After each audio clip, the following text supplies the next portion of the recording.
Welcome to Solo Summer with Sammy K. I am currently in Lagos, Portugal, and it is my last day here.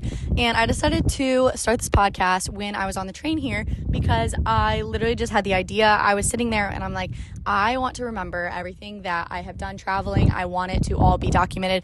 I want my 25-year-old self, my 35-year-old self, my 40-year-old self, my fucking 75-year-old, 87, 97, 80's going down. My 110-year-old self to be able to remember these days of me solo traveling when I'm 19, because I've just been overwhelmed by the feeling of how special this time in my life is, and like the fact that I'm able to take 2 months in the summer and go travel and backpack. Like, that is so unique and like such a cool experience for me to have in my life randomly, and I want to document all of it for my future self to remember. And I also want to debrief and take you guys along with me because I love making content.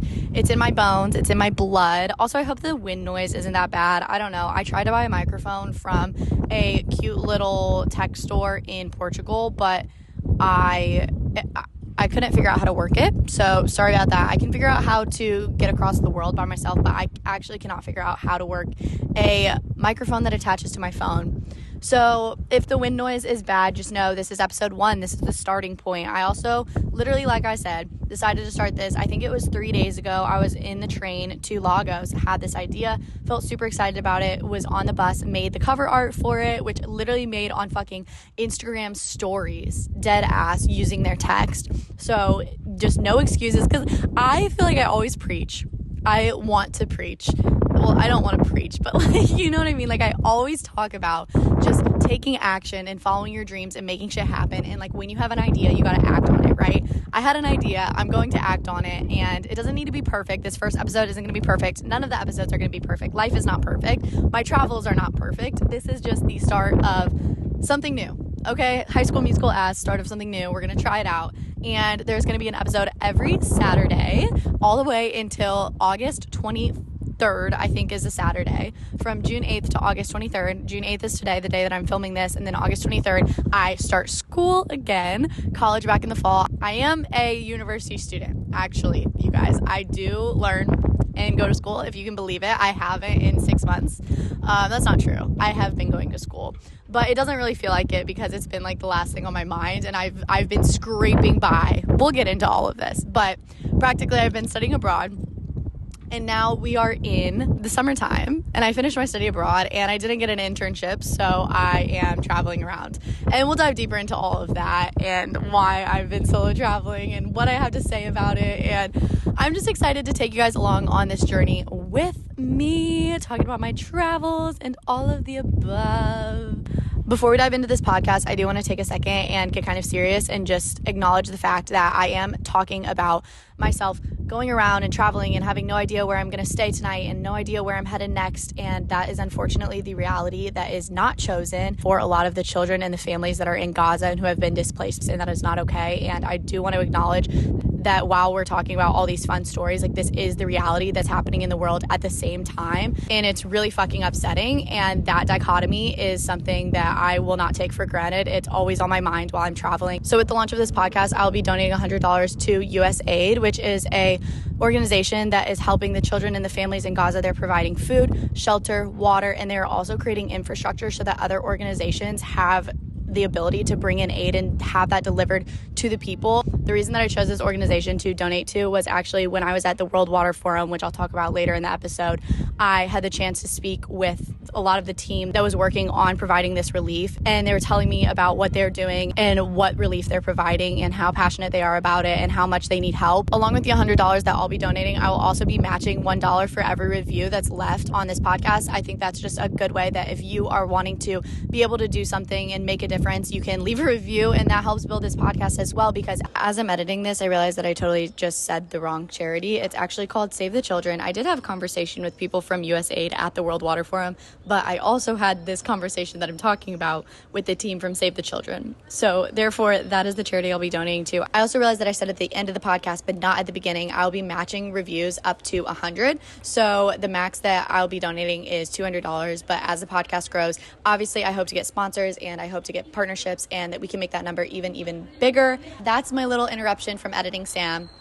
Normal Sam, carry on. I do know that if I have the resources to travel and if I have the platform to be sharing the stories about traveling, I have the platform to be sharing about local charities in the area and causes that need help. And so every episode of this podcast, I'm going to be sharing a new local charity. I want them to be relevant to the places that I go and the things that I experience maybe and learn about. I'm not sure where it will go, but as the podcast grows, I hope that these donations can become bigger and bigger and that this impact can become bigger and bigger. That's my goal with this. I really want to just be traveling in an ethical way and giving back. And if you want to donate as well, I will be linking in the podcast description and also in the YouTube video description. The links will be there. Let's dive into the stories of my travels. First of all, I think it's important to start with how I felt when I was first starting to solo travel. Actually, okay, we need to back it up. This is gonna be a long ass episode because we have fucking 3 weeks plus like low-key 6 months of travels.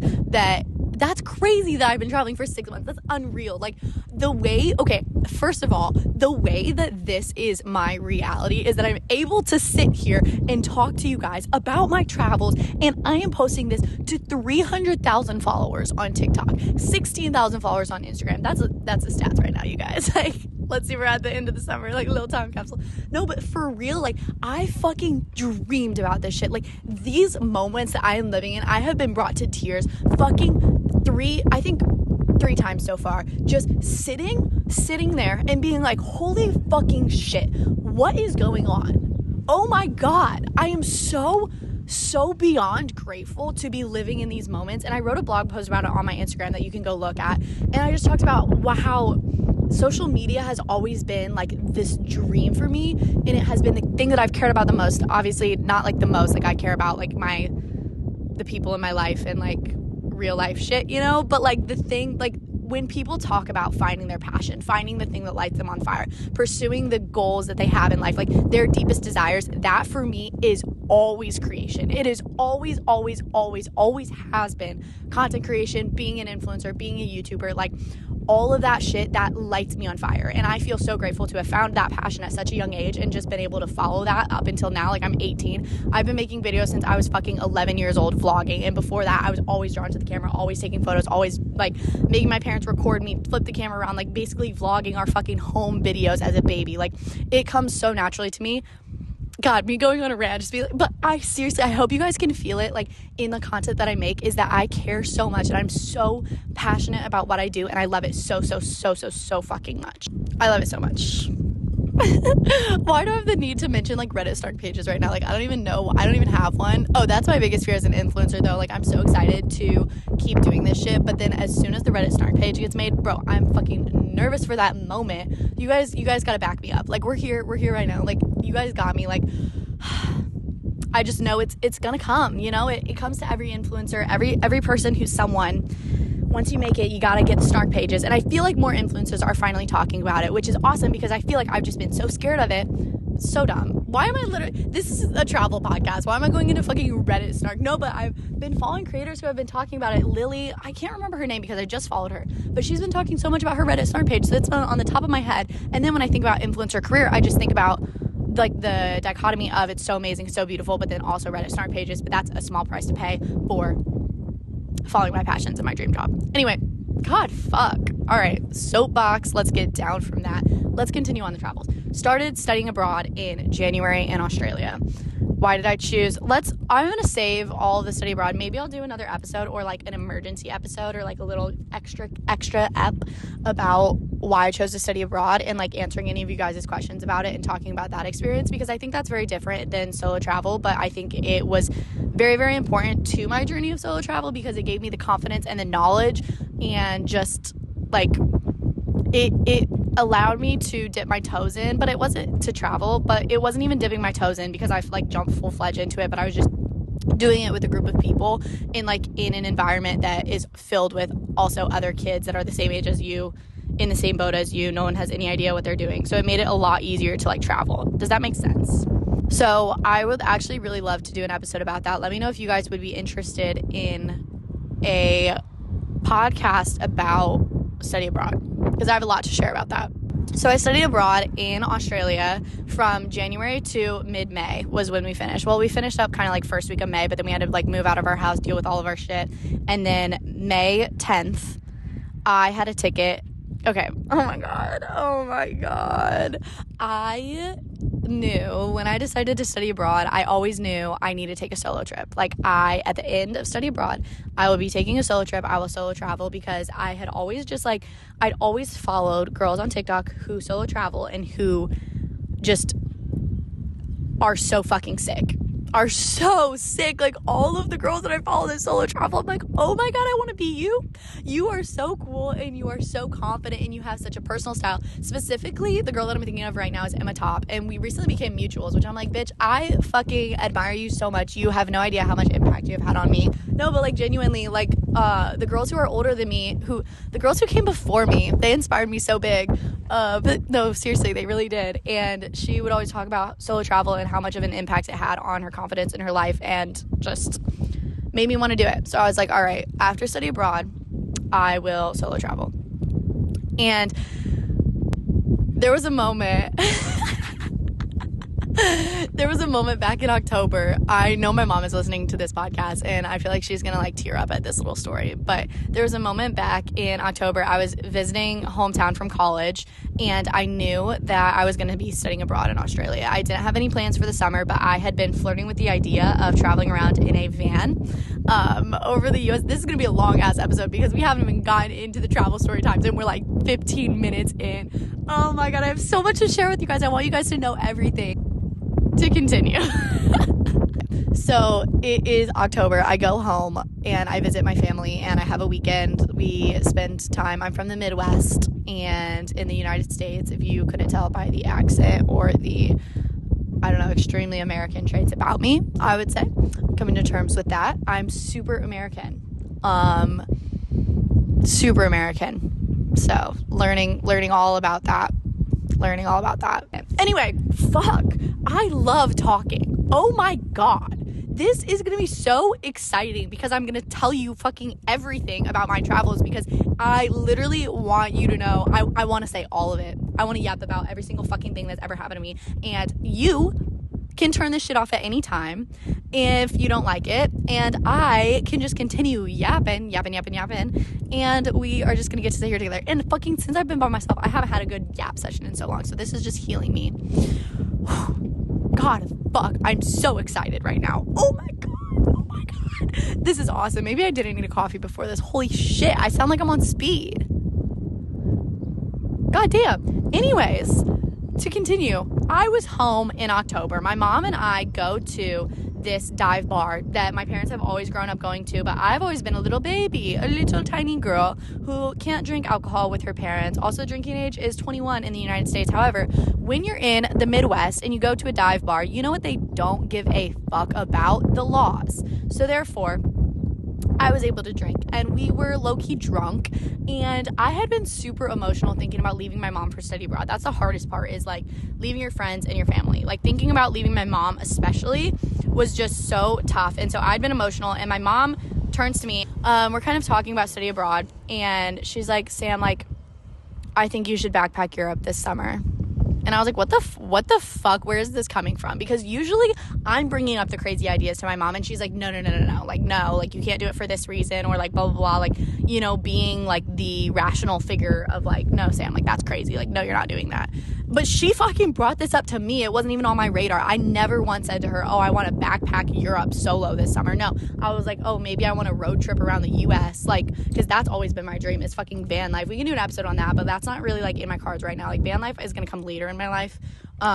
Traveling around the States like that, I just know it will. It's always been the goal. But currently, whatever. God, oh my God, this is so fun. Okay, to continue, I hope you guys all have like ADHD like I do, because we jumping around in this podcast, but that's what I like. I like podcasts that just, where they just talk, right? Like, I don't want to think. I want someone else to just put the thoughts in my head, and that's what I like out of a podcast. So hopefully maybe your brain can go silent right now and you can just listen to my thoughts and my stream of consciousness. Mom brings up that I should backpack backpack Europe solo this summer. I said, what the fuck? Are you serious? I didn't say that, but I look at her and I start like crying and tearing up. I'm like, what? Because in that moment, I just realized how much she believed in me, and like it felt like she had even a bigger belief in me than I did in myself. And like I mean, like that was not on my radar. Like I would have never thought that I would be capable of backpacking Europe by myself solo. And the fact that she believed in me and like had been thinking about it, and she told me, oh my god, she was like, I've been joining all these Facebook groups of like parents of solo travelers and like female solo travelers, and like I guess it's super common, like there's a lot of girls your age doing it, like I think like it would be good for you to do. And I'm just sitting there, I'm like, oh my god, like you joined Facebook groups, like oh my god, like it made me so emotional. And so I start crying in this bar because I'm just like, oh my god, like she believes in me so much, like even more than I believe in myself. Like, oh my god, if she thinks that I can do this, like then obviously like I can do it. And I don't know, it was super emotional. But at that point I was like, oh no, like that's not even gonna be something that happens. Like after I leave Australia, I'm gonna, one, either get an internship, or two, van life around the US, or three, live with my aunt in Colorado. Because I was just like, oh, that would be sick. I don't know, like a pretty place, prettier than like the Midwest, personally, in my opinion. Colorado's a little bit prettier than Illinois, but whatever. So then I'm studying abroad, and it's coming to the end, and all of my friends have gotten internships, and I studied abroad super early. I'm a sophomore, and so therefore a lot of people in advertising, like they don't even recommend that you get an internship. Obviously you can do whatever you want, but like they are not pushing internships until like junior, senior year, and it's not like that common for sophomores to do advertising internships in the major.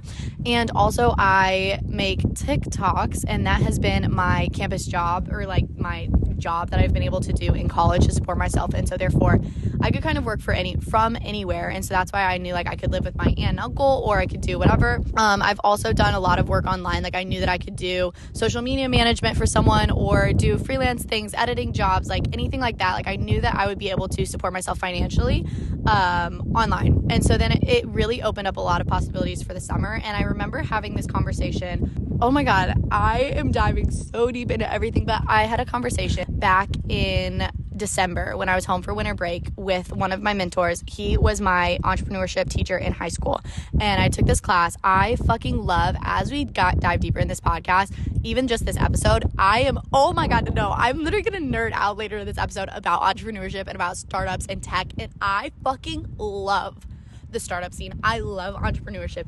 That is my fucking shit. The amount of business books that I've read, I don't even have a business. Oh my god, I'm so passionate about it. I worked for an entrepreneurship in high school. I've worked for 2 different startups. I worked for a startup incubator in college too. That was my campus job last year.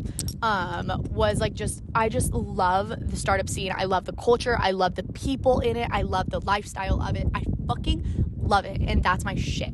Like working for yourself, building your life. Like it inspires me. The people who I have met who have done that have inspired me so much. My biggest inspiration is my fucking mom, and then my second mom, who I worked for all throughout high school from the time I was 14 to the time I was 19. Oh my god, she has taught me so much. Everything that I know. She is a photography business coach, and I would edit content for her, produce content for her, and I did that for so many years. And because she's a business coach, all of her content is about how to start a business, entrepreneurship, that lifestyle, like so many mentality things and mindset shifts. And so just by like editing that content, I absorbed so much of it. And she was always so excited to give me books and lend me things. And she took me to conferences with her and gave me trainings in entrepreneurship, and just unlocked this huge passion in me for creating a business and creating a life for yourself and going against the grain. And she just gave me so much confidence in my ability and the ability to create a life for myself. So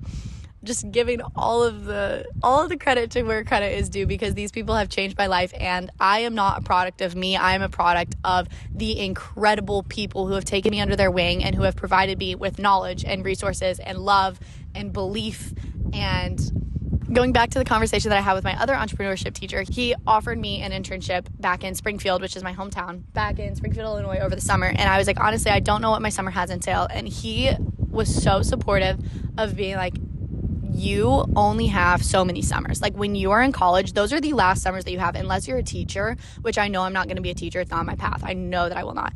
He said, you need to take advantage of your summers. He said, if you're not fully 100% wanting to do this internship, like you only have 3 summers left, like you should go do something with them. We talked for so long. I am so grateful for his advice, and he just talked so much about how little time we really have and how special we can make it, and like we have to just seize the time and the opportunities that we have. And he was talking about how I only have so many summers. If I'm able to go travel and go live a summer doing something crazy, I should go do it. And so that was kind of my mentality going into summer. So then end of May comes around, or beginning of May comes around, and I decide I'm going to take this solo trip. And then I'm like, well, what if I just like didn't go back home? Like genuinely, like what if I didn't go back to the States? Like what if I traveled around? And my mom must have just known something when she talked to me in October, because like on my own I was like, I should backpack Europe solo. Like she knows me so goddamn well. Like I didn't even know that I was going to want to do that, and she knew that I was going to want to do that, and then I wanted to do it. And so practically I call one of my friends and I'm like, guys, like I think I might backpack Europe this summer. Like and my friend Reagan, like I called her, and then she told her mom, and then I get a call from my mom being like, Samantha, what are you doing this summer? Like, are you coming home? Like, you're backpacking Europe? Like, when did we talk about this? I would like to be informed in your life. And I was like, wait, what the fuck? How do you know about this? Like, I literally made that decision 2 days ago and, like, called one of my friends to talk about it. She was like, I know everything. I was like, okay. Anyway, basically, talked to my mom and my dad, and I kind of just explained to them, I feel like I am in a position right now where this is so unique to be on the other side of the world, being able to travel to Europe for a couple $100s for a flight instead of a couple thousand at home. And I want to take this time to travel. So basically they were like, whatever, stay safe. They weren't like, whatever. We had a whole conversation, and my dad was basically like, well, just know that everyone's trying to rape, murder, and traffic you, and that you are not going to be safe anywhere, and that you should be scared and should always be watching your back, and that you can't relax, and that literally everyone's out to get you, and everything's out to get you. The nature's out to get you, and freak accidents are out to get you, and people are out to get you. So yeah, you should not be confident. Not that I shouldn't be confident, but just that, like, I feel like parents are very much like that. Like, I think that is not a unique experience. I think you guys can understand what I'm saying when, like, your parents are like, well, honestly, you should be scared. And I was like, okay, yeah, no, like, you're right. Like, I'll watch out. And that was that. So I booked the ticket. Let's get into Bali, because I decided to go to Bali because I feel like every bitch solo travels to Bali. When I was looking up solo female travel, everyone's like, oh, I took my first solo female travel trip to Bali and I found myself and it unlocked this passion. I was like, okay, that sounds awesome. I booked my plane ticket, and I booked it from Sydney, Australia, where I was studying abroad, to Denpasar, Bali. And as I'm booking this ticket, I'm fucking, like, pissed off. Not that I'm pissed off, but I'm so scared. Like, it was just so anxiety-inducing to know that, like, I have been traveling with a group of, the tiniest group that I traveled with was 5 people. And we would go to all the hostels together, all of the events together. I was never on my own. I was never doing anything by myself. And I was scared because in the events that we were in traveling, like, they weren't, I was still anxious, even though I was in a huge group of people. And so I was like, oh my God, like, if I'm by myself, I'm going to be freaking the fuck out.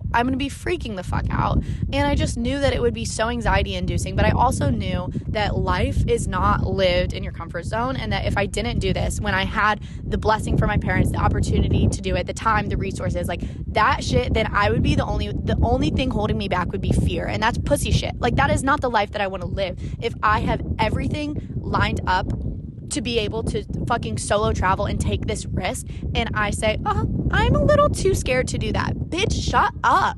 Are you serious? You would be so fucking lame to do that, and I am not gonna stand for that. I'm not gonna allow myself to act like that, because that is not how I build a fucking cool life for myself, full of awesome experiences and full of doing incredible things and making the life that I dream of a reality. Like, I know that I need to get out of my comfort zone, and I have been trying to practice that my entire life. So this felt like very much like the biggest exercise in that of all time that I've ever done.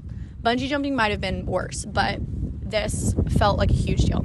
So I booked the ticket. I'm fucking ridden with anxiety the whole week leading up to it. I'm like almost pissed off. I'm like, because we're also like moving out of our house. It was a stressful ass week. And I'm just like, oh my God. And now I have to go travel by myself. Like now, not that I wasn't excited, because I don't want it to come off as like I'm not grateful. Like, oh, like I have to go travel by myself, when that's like literally a dream for so many people. It was a dream for me as well, but there was so much anxiety going into it, which I think is normal. And I think that if I came on here and I was like, oh no, like you guys, I was so confident going into solo travel, that wouldn't do anyone good, because everyone is afraid to fucking solo travel. That's so scary, to be in another country by yourself without knowing anyone, without knowing how you're gonna make friends or what's gonna happen or what's gonna unfold and how you're gonna get around. Like, it's so scary, and I was so scared. But I booked the trip. I go to the airport. The fucking airport.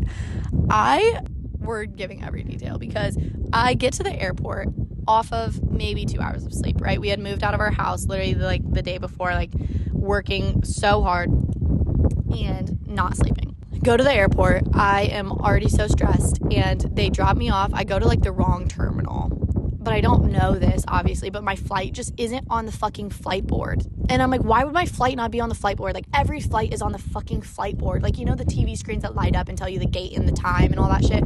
Mine wasn't there. I'm like, where? My ticket exists. And so I asked the guy, I'm like, where am I in the right place? Am I in the right terminal? He's like, yes. He told me I was in the right place. So I'm like, well, why the fuck isn't it there? And he's like, here's your check-in gate. Like, he told me where to go check in. I'm like, it's not, that doesn't exist. It doesn't exist. Like, he told me the letter of where to go, and there was no one there. There was no one there. He's like, well, you have to just wait a little bit. I'm like, I'm not that early. Like, the check-in gate should be open. And so I am like, what the fuck? So then I go ask someone else, and they're like, oh yeah, you got to go to the different terminal. So I'm like, fuck. So I go to the other terminal.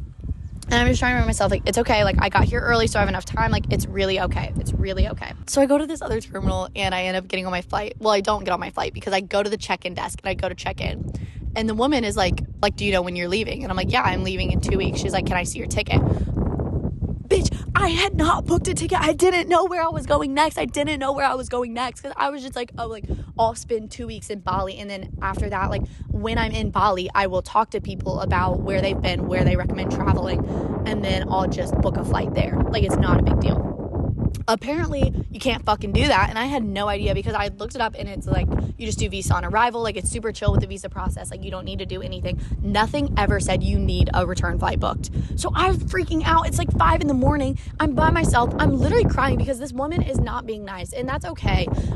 You don't have to be nice. I personally think that you should be nice, but I understand she is in a stressful job, in a stressful position, and she probably didn't have the patience for me, and I don't hold it against her, but she was not being nice. Not that she wasn't being nice, but just I was stressed, okay?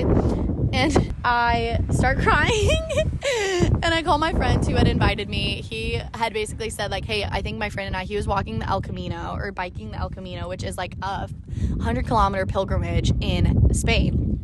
And he was doing it from Spain to Portugal, and then him and his friend were going to go to Morocco after, and he had asked me if I wanted to go. So I was like, sure. So I call him, and I'm like, hey, are you still going to Morocco? Like, can I book a ticket, like, right now? Like, can we book tickets, like, together, like, right now? And he was like, sure. So we booked our ticket. I'm, like, on the phone sobbing to him. I'm like, I miss you so much. Can you just please tell me what to do? Like, please help me out right now. Because he's, like, one of those people who, like, if I'm around him, like, I'm not anxious at all. Like, I know that he's got me. He's taking care of me. Like, not that he's taking care of me, but just, like, his presence makes me calm. Like, I'm like, okay, I'm good. Like, if he's around, like, I'm good. And so I was like, please just, I was like, will you just stay close to your phone so that I can call you back if, like, anything happens? He's like, of course, like, it's gonna be okay. Like, it's gonna be, I'm like, oh my God, thank you. So I go back up to the check-in desk, check in. It was fine. I get on my flight. I fly to Bali. I land. Bro, the fucking airport. I get to the airport, and I obviously need to take a cab to my hostel, obviously, because it's like a 2-hour car ride. You can't walk. It wasn't like I was landing. I was going to Ubud for the first days that I was there.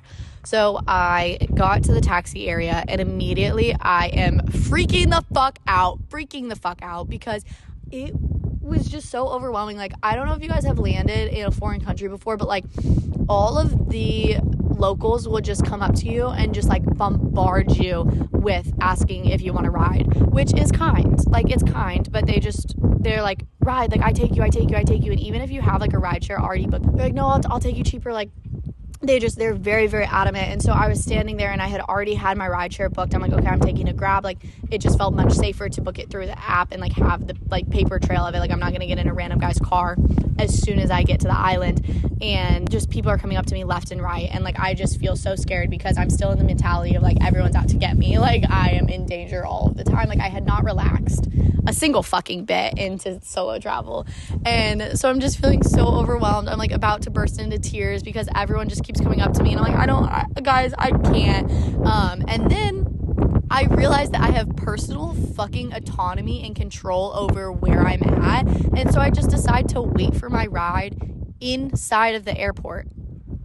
Oh my God. And for some reason, that decision made me mind blown because I go inside the airport and I'm like, oh my God, my problem is solved. Like, no one's coming up to me anymore and I can just wait in peace. And that for me was kind of a turning point of like, oh my God, like shit happens or shit is able to happen, but I am able to have control as well. Like, it's not like I'm just like susceptible to every single bad thing. Like, I can have control in situations, and if I don't like a situation that I'm in, I can remove myself from it. Like, that is what I realized in that moment. I was like, if I do not like where I am at or what I am doing, or if it feels uncomfortable and scary, I can remove myself from it.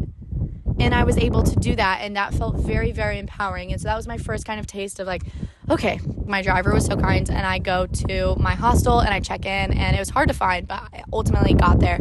First day, I'm so anxious, literally so fucking anxious the whole time. I was so scared, and I call my mom.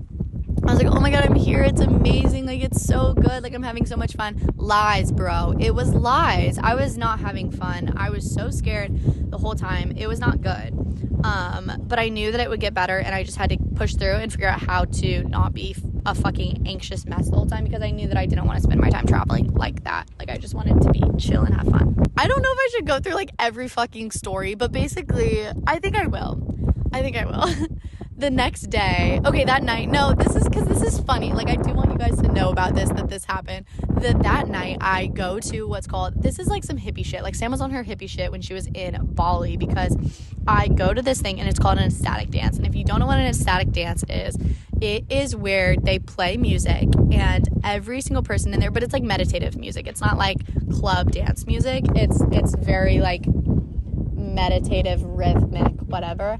And you're supposed to be in like a state of meditation, and you move your body just in whatever way it wants to move, like whatever way. So people are like pounding shit on the floor and like being like, ooh, like, I don't know, like, it was so bizarre. Like, if you were to look in the room, you'd be like, what the fuck? And I'm in that room and I'm like trying to let loose and like dance and like be free, and I'm like, what the fuck is going on? Like, I and then the whole time I'm just like, Sam, like, stop like judging, like, just be chill, and I'm like, oh my God, like, but like, what is happening right now? Like, what is happening? Anyway, I ended up kind of letting loose a little bit letting loose. I let loose a little bit, and I was doing my little meditative dance, and it was kind of fun. And so then next day I ended up doing like a bunch of yoga and a bunch of meditation at that same place. And as I kept doing it, I just kept feeling better and better, and like more calm and more trusting in myself. And obviously, like, as I spent more time in the area, I realized like I'm chill, like it's okay. And so a couple days later, I think it was my third day there, maybe it was my second day, but I'm walking around this monkey sanctuary. There was just like monkeys everywhere, and I'm just kind of like hiking. It wasn't really a hike, it was like a park that you just walk through with a bunch of monkeys. And I just have like a minute where I just realized, I'm like, oh my God, like, I'm having fun. I'm by myself and I'm having fun. And that was like, holy shit, like, I did it. Like, I'm having a good time by myself. Like, this is awesome. Like, I hadn't even realized that I had stopped being anxious and just started having a good time until that moment. I was like, oh my God, I'm having fun now. So, as we continue on the Bali, I spent like 7 days in Ubud, and I absolutely loved every second. It was amazing. It was so much fun. I was able to just like live slowly and edit, and I was having so much fun. I was also off social media pretty much for this time because I was doing my social media cleanse. I did a 30-day social media cleanse, which I'd also like to do an episode about that. So if we have questions about that, I would love to talk about that on here. I've also made some videos about it on TikTok if you want to go see. So the TikTok is SKZZOL N-O if you don't follow me there already. There's some videos about it. But then I go to this party town. So Ubud was very like chill, and I was on my wellness shit. Like I didn't drink at all while I was there. Also because I was by myself, I was like, I really don't need to be drinking. There wasn't really places to go out either. So I was like, it's chill, and I'm on my wellness grind. Then I go to Canggu, and Canggu is known for like party. Like that's like the party city of Bali. Maybe there's more party cities, but that's like definitely known for like going out, and like it's a surf town, it's on the coast, it's beachy. So I go there and I get to my hostel, and okay, on the way to my hostel, I see these signs for what's called the 10th World Water Forum, and I just mark it in my brain. That's it. I just mark it in my brain. All right, interesting. Get to my hostel, laying there. I'm like, oh, I'm gonna take a nap. I lay in bed instead. I'm like, let me look up. Oh, well then, because I was on my social media cleanse. See, it all ties together. Because I was on my social media cleanse, I'm looking at Google News because I wanted to scroll. And when you delete social media, you find other ways to scroll, if you can believe that. I would scroll on Gmail all the time, and I would also scroll on Google News. So I'm reading, and it's like Elon Musk lands in, oh my god, these bees are fucking or something. Like, and when I mean like they're fucking, like they're actually like fucking. Anyway, this is about to get so good. This story's about to get so fucking good. It's so good. So you guys, this is the shit. This is about to get this, everything leading up to this part in the podcast. If you've been listening for this long, bro, I'm telling you, you're in for a fucking treat. It's about to get fucking epic. These are the stories that I live to tell. I'm so excited. Okay. I was finally so big excited to tell you guys this. So I see an article that says like Elon Musk lands in Bali and he's launching Starlink in Indonesia. And so I was like, oh, that's so interesting. Like, it's crazy that Elon Musk is here at the same time that I am. And I read the article and it says like he's speaking at the 10th World Water Forum. And I'm like, 10th World Water Forum? Like, oh, that's a sign that I saw. And I was like, wait, what the fuck? Like, Elon Musk is going to be speaking? I want to see Elon Musk speak. And like I said, I literally nerded out at the beginning of the podcast about fucking startups, entrepreneurship. Bitch, I know that Elon Musk is not the greatest. He is not the most ethical entrepreneur ever. I know he's not the best, but he has had a lot of success in the fields that I'm super interested in. And I thought it would be really cool to hear him talk and like to see him in person and hear him speak. Like, that is not, he doesn't do a lot of speaking gigs that are open to the public, like literally ever. So I was like, oh my God, like what an unique opportunity to have. So I look up the 10th World Water Forum. Apparently you can get tickets, like it's just open. So I immediately bought that, and you could go all 6 days of this forum. And I am like, all right, like I'm gonna see Elon Musk fucking speak. I'm like, I don't know, it says that he's speaking at the opening ceremony, and I sit in bed, I'm like, all right, opening ceremony, like hopefully I can go to that. I don't know what it is, but like I'm manifesting that like I will be there and I'll be like front row and I'll be able to hear him speak, like whatever. Not that I was like, not really that I was front row, but I was just like, I'm gonna hear him speak. I'm gonna be in the same room as him and hear him speak. And then these people come into my hostel, and immediately they are fucking yapping, and I am so excited. I'm so excited because I'm like, I recognize this fucking yap. Meanwhile, I had spent the past 7 days fucking basically alone in meditation, just walking with my thoughts, listening to this like spiritual ass book called The Untethered Soul, which is so good. You need to listen to that immediately. It changed my life and my perspective on everything. So I had been like just so removed from my past yap of a self. And when they came into the room and I hear their American accents and I hear the way that they are talking to each other, it's like something relaxed in me. Like I was like, oh my God, my people. Like, I recognize this conversation. This is a conversation that me and my gay guy friends have.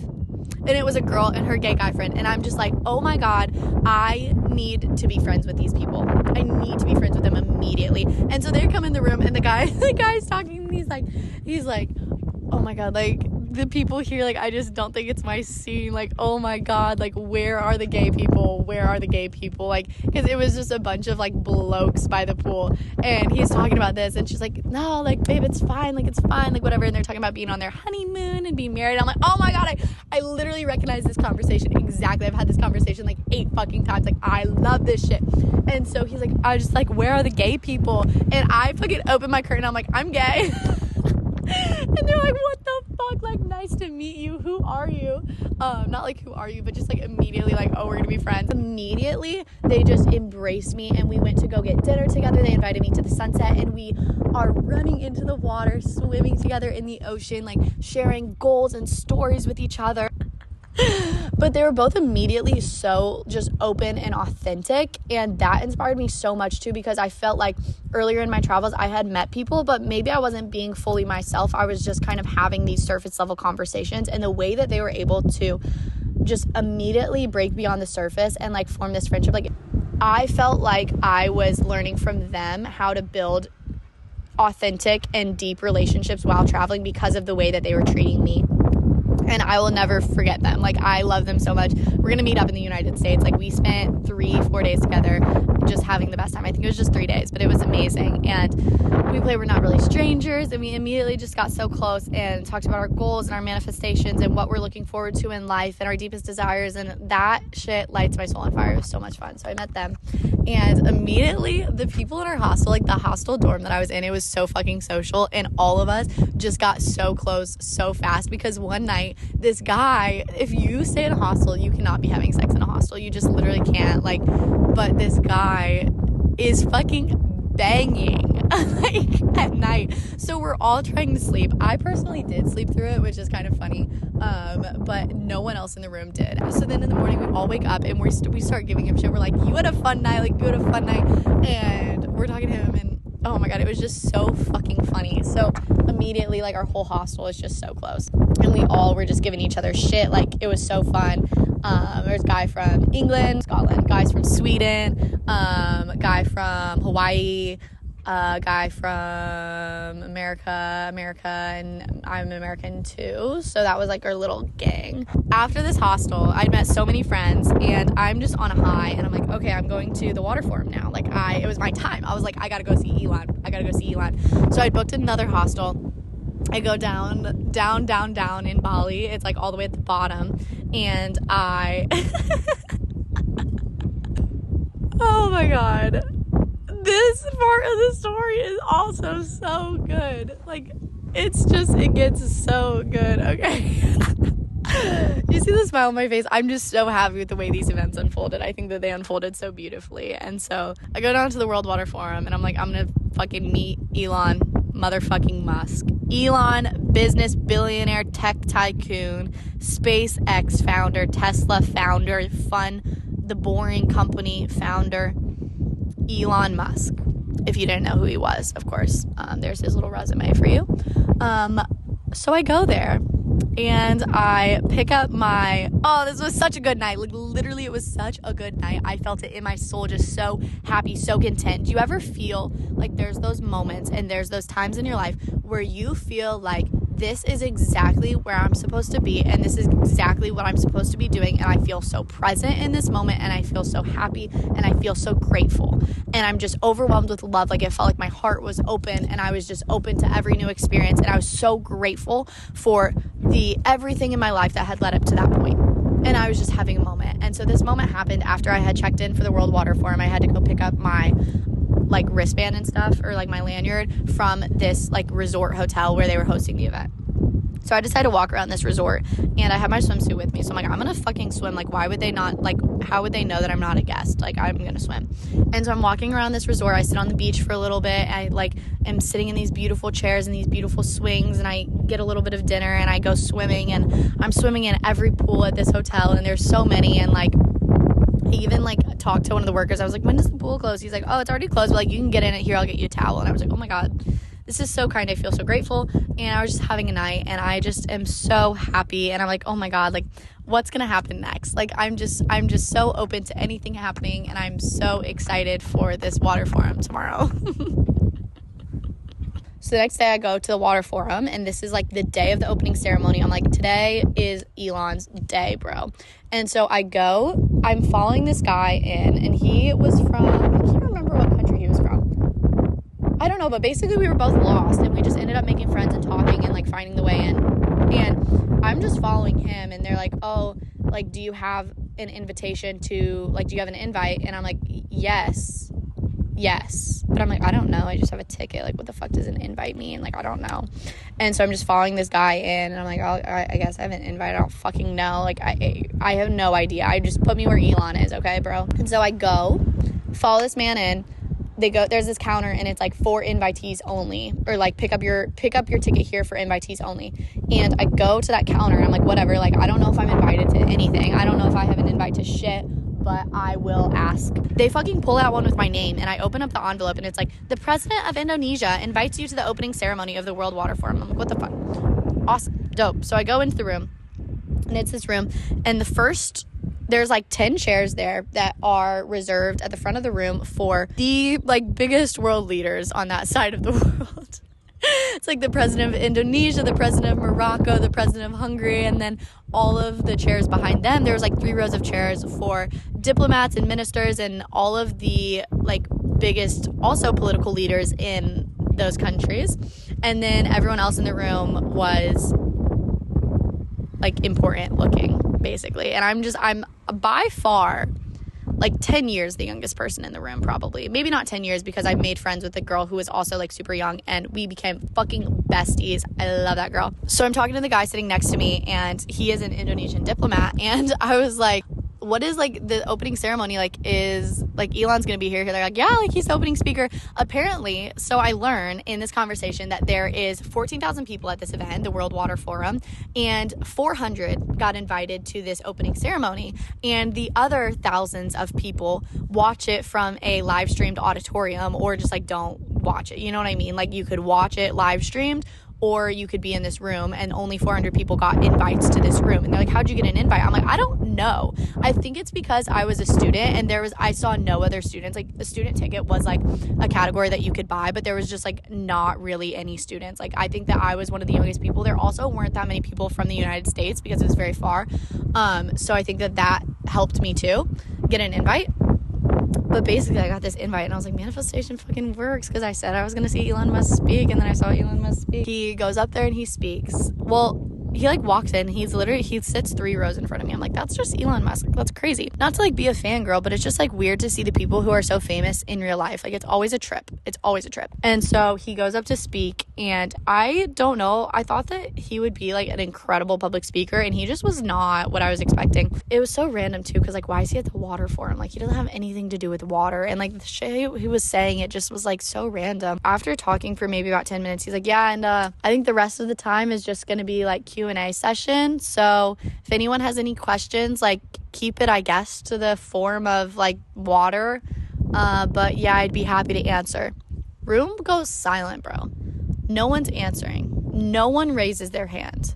And he's literally standing there awkwardly. Like, Elon Musk is standing there on the podium being like, yeah, like, I guess the rest of it's Q&A. Literally, no one's asking Elon a question. I'm sitting there in disbelief, like, holy shit. How many people in the world have the opportunity to ask Elon Musk a question? Like, not a lot ever. That's a crazy, insane opportunity. That's an insane opportunity. And why is no one in the room raising their hand and seizing this opportunity? So my bitch ass raises my hand, because I'm like, how are people not taking advantage of this moment? Oh my God. And I don't have a question for him. I don't know anything. I don't know anything. I just know that this is an insane opportunity in front of me that needs to be seized, and that I would feel so sad for the rest of my life if I didn't seize this opportunity. And who would I be if not someone who seizes every opportunity that comes their way? And if I have the opportunity to ask Elon Musk a question, I'm going to do it. And so I raise my hand, and he looks at me, and he calls on me, and I proceed to say the dumbest fucking shit of my entire life. Genuinely the dumbest sentence that I've ever said in my entire life. I've never had my words so jumbled. I love public speaking. Fun fact about me, I want to be a public speaker. Like, when I'm older, like, I would love to, you know, those people who just go around and, like, are motivational speakers and shit, and, like, they do other stuff, but, like, they also, like, speak a lot. That shit is what I would like to do. I would love to be a public speaker. I think it's so awesome. I've loved giving presentations my entire life. I love public speaking. Any opportunity that I have to do it, I will take it. Bottom line is, I don't usually get nervous. I don't usually freak out. It's usually chill. Oh my God. When Elon Musk was staring at me, along with the heads turning of every fucking president and diplomat and minister in that room, and my ass stands up, and I don't even know what I was going to say. I didn't even have anything to say. And so I proceed to ask him. I proceed to say, like, because he was talking about, like, the future of water and what he thinks for the future of water. So I'm like, what do you think is the most important thing in the fight for the future of water to ensure that it's a good future? And already, the sentence that I just said to you sounds jumbled. It's not the most grammatically correct or concise sentence to ask a question with. Imagine what it actually was. It was so jumbled. It was so bad. The video is on my Instagram so that you can see. It's in my feed because it needs to live there forever because it's so funny. After this, I leave and I call my friends and I'm like, what the fuck just happened? And I had recorded the video on my vlog camera. Like, when he opened it to Q&A, I had the vlog camera just like in my like lap. And so I was like, oh, this is perfect. I will start recording. And then I raised my hand, and then I ended up capturing what I said on the video. So I send the video to my friends and we're all watching it. I mean, seriously crying, laughing. Like, they're making fun of me. I'm making fun of myself. Like, we're all dying laughing at it, being like, what the fuck, Sam? Like, I can't believe that you just said that to Elon Musk. Like, that's crazy. And so rest of the day, irrelevant. It's funny, whatever. I had my morning with Elon Musk, and then that night I go on a date. I had been swiping on the Tinder, and I come across this man, and like I said, how many times can I say it in this episode? Addicted to entrepreneurship, addicted to that shit. And in the way that I'm addicted to it, I think it is the sexiest thing ever when a man owns their own business. Oh my god. So then I'm scrolling on Tinder, and this guy comes up, and immediately I'm like, okay, he's hot. Like, he is one of the hottest guys that I've seen in my scroll so far. And his bio says fucking founder of, and then like his company at, and his like interests are like into mindfulness and health. And like, oh my god, I was telling my friends this shit, and they're like, Sam, I can't tell you how fast I would swipe left if I saw that profile. Like, it's actually crazy how quickly I would be out of there if a man's interests on fucking Tinder were mindfulness and health, and that they own a business and entrepreneurship. It was like mindfulness, health, entrepreneurship, basketball, and chess, bro, was like in the bio. For me, that shit was so hot. I'm like, this is my man. And anyway, that's just like that's my type to a T. So I see this and I literally say out loud, I'm like, fuck, like, I'm done for. Like, I'm cooked. I'm absolutely cooked. And I'm like, you know what, Sam? Like, so obviously I swipe right, and I'm like, you know, if he doesn't respond, that's okay. Like, it's no problem. Like, it's fuck. Okay. All right, round 2. I just charged my camera, and now I'm sitting in a new location. Way more people here, so just gonna push through that feeling and keep going. Also, I'm right by a road, so hopefully it's not too loud. But practically, I was saying basically I'm cooked. Like, I'm cooked. I see this guy, I'm like, yeah, honestly, probably gonna fall in love with him. Like, this could be really bad for my mental health, but it's gonna be so much fucking fun. Like, it's gonna be so much fun. And so that night we meet up for dinner at the water forum, because obviously he was there because he was fucking doing shit. I don't know, he was like having meetings and shit there, I don't know, but we meet up for dinner on the beach, and we start talking, and we're talking about mindfulness and his life story and how he started his business and where he moved from in Europe, and now he's living in Bali, and what his plan is and what my plan is and what my goals are and what his goals are and what mindfulness means to us, and like how we live our lives, and books that we've read and lessons that we've learned and meditation and habits. And I am literally foaming at the mouth, kind of, because he's also beautiful. And so Dream, I was like, oh, this is amazing. So then after that, we have dinner, and then we hang out, and he's like, oh, do you want to come to mine? I'm like, yeah, absolutely. Honestly, yeah, like, I really do. And so I'm like, should I just like, I don't know. I basically, the hostel that I'm staying at, I booked it for like 3 nights. They never saw me. I go to his, we're hanging out, and this is how I know manifestation is real. This is literally how I know manifestation is real, because this shit happened exactly to a T. Like, just listen. So we're hanging out, we're getting ready for bed, we're going to bed, and he's like, oh, like, I was gonna go to the gym tomorrow morning at 7, like, do you want to hit it with me? And I was like, oh my god, yeah, because I'm thinking like, oh my god, like, I'm just gonna go get my fucking Uber back to the hostel. Like, this is like it was a fun dinner, fun night, but like it's, bye, like never see you again type vibe. Like, oh, I'll get my grab bike home, like see ya, so nice to meet you, hope you have a great life type thing. He's like, oh, like I was gonna go to the gym at 7 tomorrow, like do you want to go with me? And I literally flash back to fucking me laying in my bed. It's October 2023 before I leave for study abroad. I had just finished talking to this girl and I was like, okay, I'm going to manifest my next relationship. Like, what do I want? What do I want? Like, what do I want in a partner? What do I want in like a relationship? I'm laying in bed. I'm visualizing. I'm like, okay, the person next to me owns a fucking business. They're an entrepreneur. Like, they're creating something. Like, I'm literally saying all of this, like thinking it in my head. And then I'm like, all right. And then like we go to bed, and in the morning, like we wake up and we go to the gym together. And like we wake up and we're so excited to go to the gym. We get ready together, and then we go and we like have that habit. Okay. And for some reason in my manifestation, like I was just like, oh, like 7 in the morning, we get up at 7 in the morning and we go to the gym together. Like it was literally to a T, like everything that I manifested. And I'm laying in bed next to this guy who owns a business saying that he wants to get up at 7 in the morning and go to the gym together, and we'll get ready and go and have a great time. Oh my God, I couldn't believe it. I was literally like, oh, this shit's real. Like obviously this shit is real, but I was just like, oh my God, this shit is like real. So I was like, yes, like absolutely, I would love that. He was like, really, you're down? I was like, yeah, duh, yes. And then he's saying that they have a sauna and an ice bath, and I'm like, this is actually sounding like it's gonna be the hottest morning ever. Like we're gonna go work out together, and then like sauna and ice bath, like that shit lights my fancy on fire. Like what does that even mean, lights my fancy on fire? I think I just invented that term, but I just like love that shit. So we wake up in the morning. We end up getting up at 9 and not 7. We slept through the alarm, and he's like, oh my God, fuck, like I was supposed to give a presentation today. Like I wonder what time it's at. Like I swear if it's right now, like I think it might be at 10. Like I don't know what time it's at. He texts the guys like, what time is it at? The guy's like 10. It's literally like it's almost about to be 10, and he's like, fuck. And I'm like, it's okay, like I'll get a bike, like that's all right, like no problem, like so nice to meet you, whatever. He's like, wait, do you want to just go with me? Like, do you want to come with me? And I'm like, oh my God, what the fuck? Like, yeah. And he's like, it's at a university, so you can just like pretend to be a university student. Like you can listen to me speak and like meet my boss. Like his boss was also speaking, and they were just doing like a presentation to this university class about entrepreneurship, starting a business in Bali, like what it's like. I was like, yeah, I'd love that, like sure. So we go.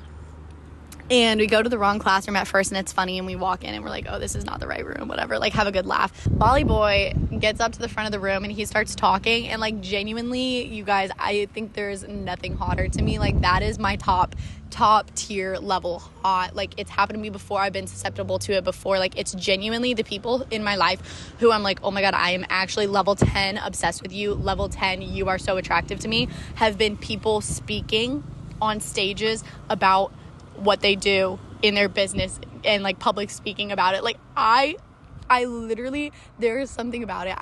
Oh my God. I'm literally sitting there being like, holy shit, I'm gonna pass out. Like I'm gonna pass out. This is ridiculous. So I'm listening to him, watching him, and then he puts me on the spot, and I start fucking speaking to the class because he's like, oh, like she just met Elon Musk, and everyone in the room's like, oh my God. And then they're asking me questions about it, and I'm talking about my experience meeting fucking Elon Musk.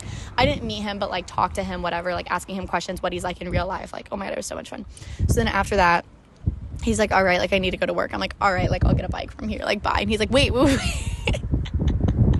He's like, do you actually want to, I need to go get lunch, like do you want to get lunch together? And I'm like, yeah, absolutely. So we go get lunch, and at lunch we're sitting there, and I'm like, oh, this is so nice, like see you never, like this is a great like last hurrah. And we're sitting there, and he's like, oh, like I just am hiring like people for marketing in my business right now, like I'm like trying to figure out how to do it. Like I wonder if you have any, like you do social media, like do you have any advice for what I should do for my social media? Like what would you do? And so I'm telling him, and I'm like, oh, like this is what I would do. I'm giving him kind of a plan, like my whole rundown spiel. And he's like, wow, like you're really good at this. Like what if you worked for me? Like, what do you mean? What do you mean, what if I worked for you? He was like, no, really, like you could he works for a company, and then he also has his own company. So he's like, you could work for the company. They're always looking for marketing people. You could do it over the summer, like live the Bali lifestyle, like go to the gym and do the sauna and ice bath, and then do your social media, and then work on this marketing and help me with mine, like blah, blah, blah. Like we'd be coworkers. Like it'd be kind of fun. And I'm like, what the fuck? And I'm like sitting there, and I'm like, this is not what I expected at all. Like I'm supposed to be leaving Bali in like 2 days. And now you're saying that I could be here the whole summer and work for you and like have a job, like you're offering me a job. And he's dead ass being like, he's like, you can start tomorrow. Like we'll go talk to my boss. Like if you're down, like you can start tomorrow. And like, hold up, back up, like backpedal, like what would this entail? And also like, are you being serious? Like, are you dead ass? Are you being serious? And he's like, yes, like I'm being serious. And I'm like, okay, like did you expect me to take it serious? Because like I'm kind of like taking it serious because I don't have a plan for this summer. Like I just plan to backpack around Europe, but like this is so sick. Like I could change my plans and do this. Like I absolutely could. And it's right up my alley. It's a good resume builder. Like that would be really cool. And he was like, yeah, no, like I'm being serious. And I'm like, oh my God, okay. Awesome. That's great. Yeah, let's go talk to your boss. So we go after lunch and we go talk to his boss about me fucking moving to Bali for the summer, working for his company. And the boss is like not as down. Like it seemed like he just wasn't like, not that he wasn't down, but he was just like, yeah, send me your resume. Like it didn't seem like he was like keen on hiring someone at that point because they hadn't had a marketing person for a while. And I don't think they like really needed one, whatever. Or like we're like in the process of looking for one. So he's like, oh, just send me your resume, whatever. I was like, all right, like bye. Like he was going to go like spend his day working, and I was going to do 2 more days on the island and go visit my American friends that I'd met. And we were going to travel together. So I go to a cafe and I start working and writing because when I was giving him advice on social media and marketing for his business, I was like, I got to take this shit myself. And one of the things that I said was like, write a paper on like, or not write a paper, but like have a section on like your why you do what you do. And I was like, I don't actually have that. Like, I need to do that. Like I want to write that for myself. So I was writing and editing.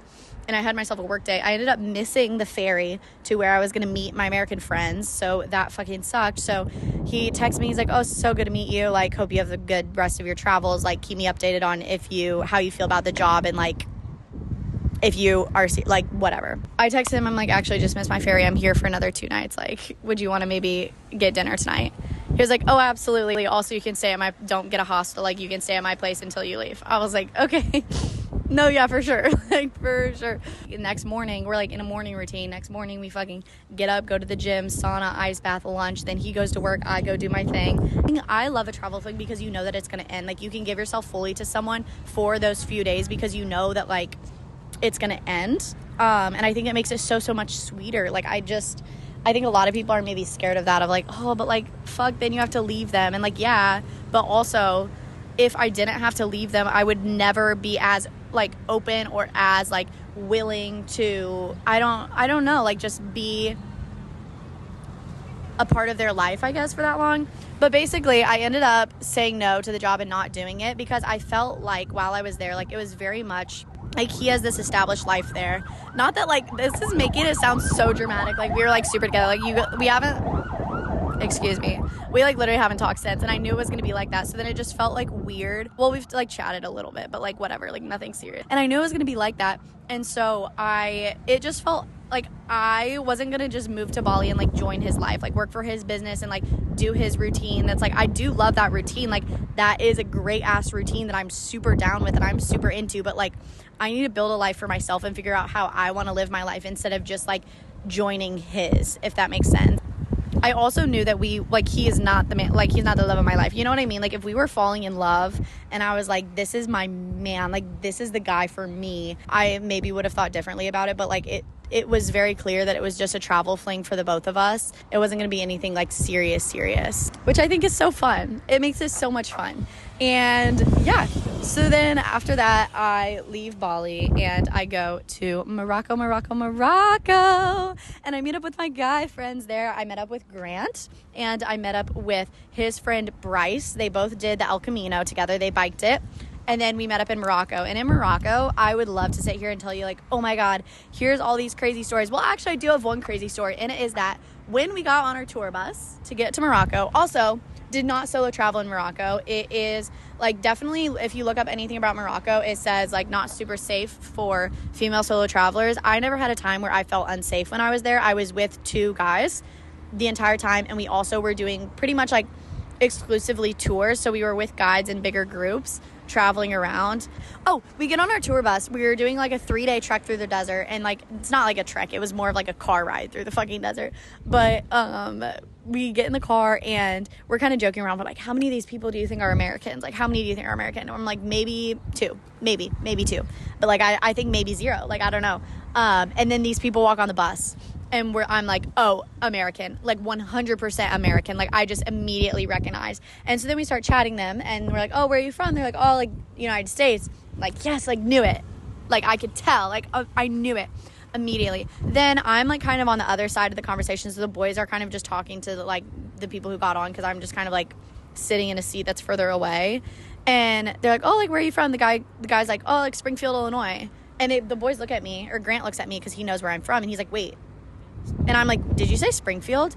I was like, I'm from Springfield. And we're in the middle of Morocco, like on this random tour bus, and these people from Springfield, Illinois also get on this tour bus. Like, it was so crazy, and it was so awesome because I'd been traveling and away from Springfield for so long, and so it just felt so homey to talk to them. Like, they were just very Midwest nice, like exactly the type of people from Springfield that I've always known and grew up with. Like, it felt so comforting to have them on the tour and like be talking with them, and it was so nice. They were giving me the updates on like what's happening in the town, the new infrastructure, construction, like what's been going on. It was great to hear good things happening in Springfield right now. Actually, they said it's like pretty much the same as it's always been, which I feel like checks out, but so cool.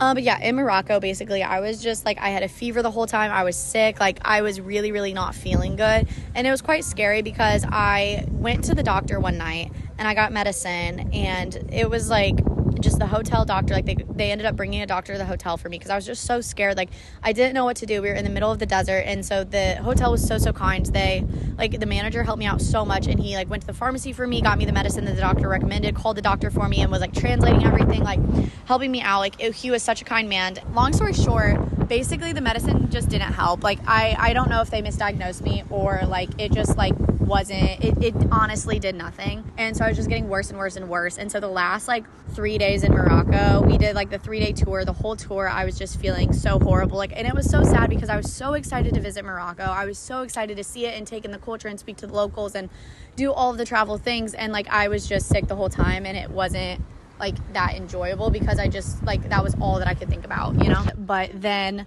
I knew that once I got to Portugal, I would be able to go to the hospital again, and I'd be able to get more medicine, or not like hospital again, but I'd be able to go to the doctor and like get more medicine because I was just getting worse and worse. And I was scared. Like, I'm like, I don't even know what I have. I don't know like if it's really like dangerous for it to be getting worse and worse, and like for it to have been going on, because it'd been going on for like a week. I was in Morocco a week the entire time I had a fever and was feeling so horrible and feeling so tired and so worked up and just like bad. So I get to Portugal, and the first day that I'm there, it's like the worst that it is. Like, I'm back on my own, and I just immediately, I'm like, I need to go. I land at night, and then immediately in the morning, I'm like, okay, my mission tomorrow is go to the doctor. And like the whole day, I mean, that was the worst pain that I'd been in. Like, it was so scary to be on my own and to be navigating that. The biggest thing in Morocco, like realizing just that like shit does go wrong when you're traveling. Like, it is not going to be perfect. There's going to be shit that goes wrong. You're going to get sick. You're going to have bad things happen to you. And like, you just kind of got to figure it out and like make it work. And so when I got to Portugal, I was like, all right, like first day, like I really need to like figure this out. Like, I have to focus on my health because I wasn't able to enjoy anything. Like, I really would like to be able to be present and to be able to enjoy touring around and walking around and having the energy to do it instead of just being horribly uncomfortable all of the time. So I go to 3 different hospitals basically and got checked out. I had to go to, I'm like so bored of telling the story because I just like, it was bad. Like, it was a bad fucking couple of days, and I was so scared and I was so alone, and I posted about it on Instagram, and so that's in the story highlights, Portugal, and I just like kind of talked about it. And then I'm also gonna I wrote like a blog post about it to post on Instagram for Morocco, and so I just don't even feel like talking about it again. But I also don't want to just like skip over this part of the story just because it's not like a fun story to talk about. Because it was a part of the travels, and I think it'd be very unrealistic of me to just be like, oh, here's all of the amazing shit that's happened in the past 3 weeks, like nothing has gone wrong, because it does go wrong, and like traveling is full of shit going wrong, and you just kind of have to figure it out. And I will say that after having the worst pain of my life solo, I had never even been to the doctor's office by my fucking self. Like, my mom has always gone with me, and so being in a new country and navigating the doctor's office with Google Translate, like, it was such a big change for me. And it was really empowering to, once I started feeling better, because they had amazing doctors, amazing healthcare. They were so ready to help me, and they gave me exactly the medicine I needed. And they were so kind to me. It made me feel so much better and just helped me out so immensely that I started feeling better. I got the medicine that I needed. It was amazing. And now I'm good. Now I am fully healed and incredibly happy and back traveling. Well, I guess I like never stopped traveling, but like just back enjoying my travels and being able to explore and not be in pain. It made me feel really, really proud of myself and really, really capable to have handled that on my own and to have gone to the doctor's office and done it with a language barrier and done it by myself and done it in a new country and like been able to take care of myself and take care of my health in a way that I never have before. And it made me have a lot of trust and confidence in myself, and especially moving forward in my travel journey, knowing that shit's gonna go wrong and that is completely okay. I just learned a lot that travel is not always like fun and rainbows, and that it can be tough, especially when you're doing it for extended periods of time. Things are bound to happen, and I felt very empowered after I started feeling better that I got myself the help that I needed, and I wasn't scared to call my mom and ask for her help and help from doctors and the people of Portugal and the locals, and I made it happen. I took care of myself, and that made me very, very proud. So moving on to another fun story. Porto was my first stop in Portugal, and Porto was fucking amazing, amazing, amazing. On my last day, I think I had one day there where I was like in really good health and I felt amazing. And I did a port wine tour, which is like a super sweet Portuguese wine, and it was so fucking fun and so good. There were these girls on my tour that I got super close with, and we ended up hanging out the entire day trying to go to this festival, but it was already like closed. Like we showed up and we were like, is the festival over? And she's like, yeah.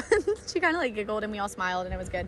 But met them, made friends, because I was low-key getting lonely. I'm like, when am I gonna like talk to people? I met friends and I talked to them, and it was amazing. And then after that, I went to Lisbon, and in Lisbon I did a day trip to what's called Sintra, and it was this place where there's all these palaces, all these beautiful buildings. I mean, it was unreal. Like, it looked seriously unreal.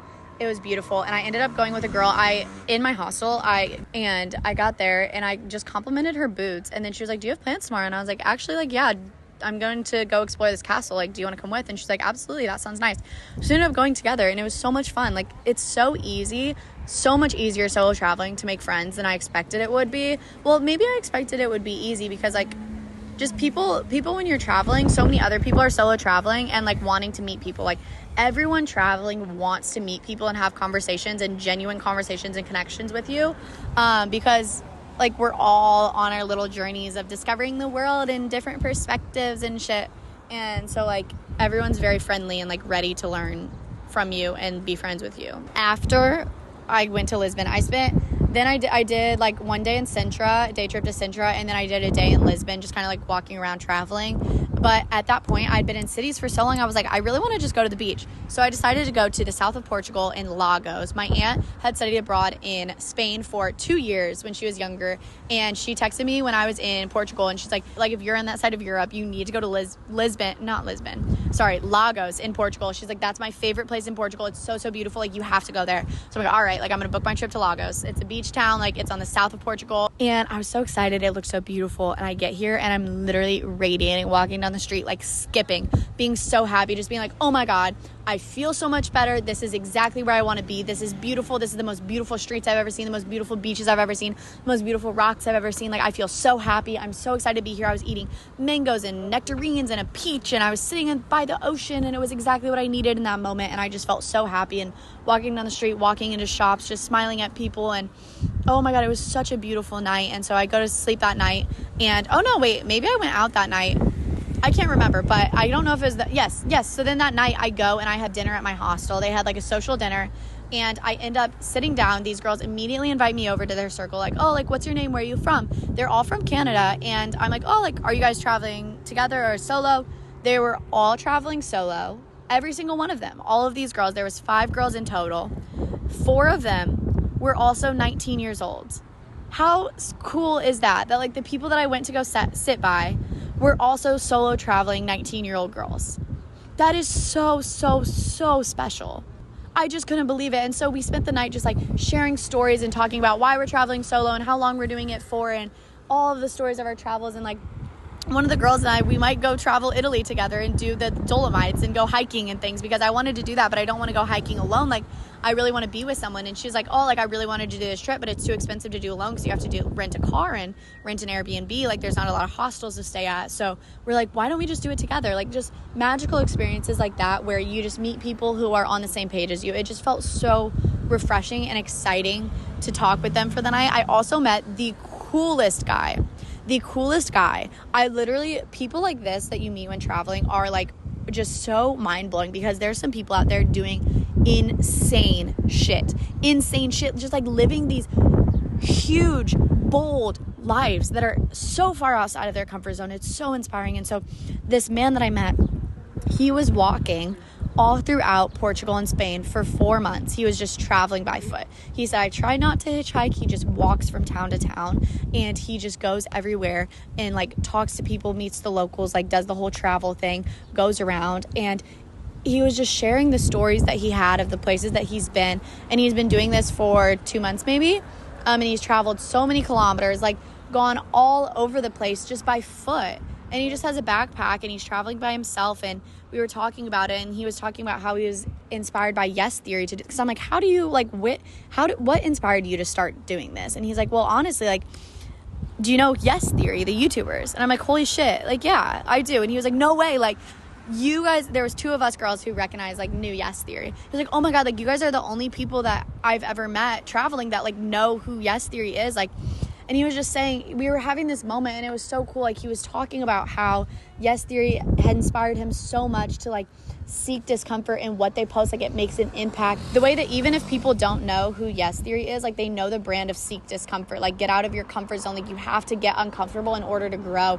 And we had such a beautiful conversation about social media and the way that it has actual impact on people. And that, like, I was like, well, my travels, like, that's how my travels were inspired by, like, watching creators online who have traveled and share their experience of doing it and getting outside of their comfort zone. And they have a message and a meaning to share. And it made me want to change my life and to take action and to go on these adventures and get outside my comfort zone and travel and know that it will be okay. And like, that is where life happens. And that's where you grow and you live and you make stories and you have fun. And like, it's so special to